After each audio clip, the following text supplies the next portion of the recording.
Goeiemôre, ek staan hier op 'n mistige Mosselbaai strand en ek wil vandag met jou gesels oor 5 dinge wat Jesus of die woord van die Here nooit gesê het nie. En tog glo ons dit heelhartig soos iets wat ons dink in die Bybel staan. Of miskien klink dit geestelik omdat ons dit al so baie gehoor het, maar dit nog nooit eintlik gaan toets of dit in die woord staan of regtig deurdink nie.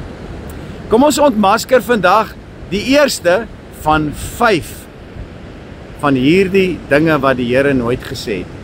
Jesus het nooit gesê, volg net jou eie hart. Nooit het hy dit gesê nie. Nee, hy het eerder gesê, volg my. Hierdie woorde, volg my, het Jesus 21 keer in die Bybel gesê.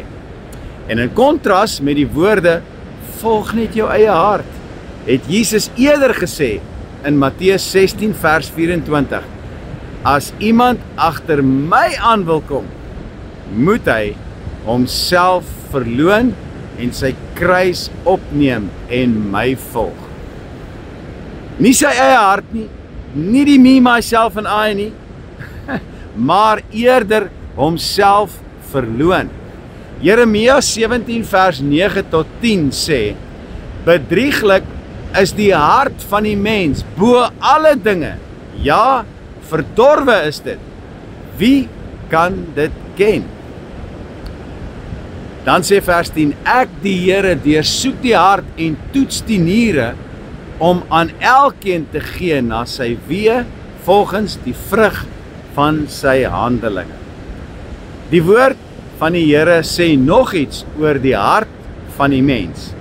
Spreuke 3 vers 5 sê, vertrou op die Here met jou hele hart en steun nie op jou eie insig nie.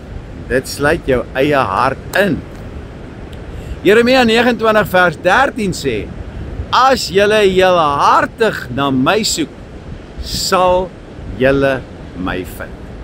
Jy sien, ek en jy is gebore met 'n kliphart, en tensy ons nie 'n hartoorplanting by Jesus ondergaan het, wat ons wedergeboorte noem in geestelike taal, sal ons altyd ons eie hart wil volg, ons eie inklinasie, die me, myself en I.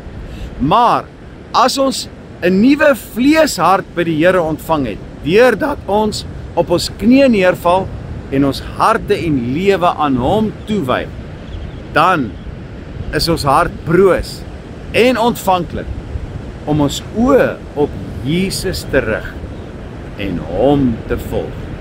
Ek groet jou vandag met hierdie laaste skrif uit 2 Kronieke 16 vers 9, wat ook praat van die mensehart.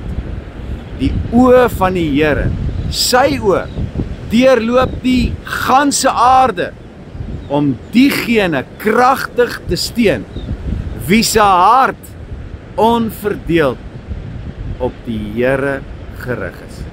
Mag die Here jou ryklik seën vandag.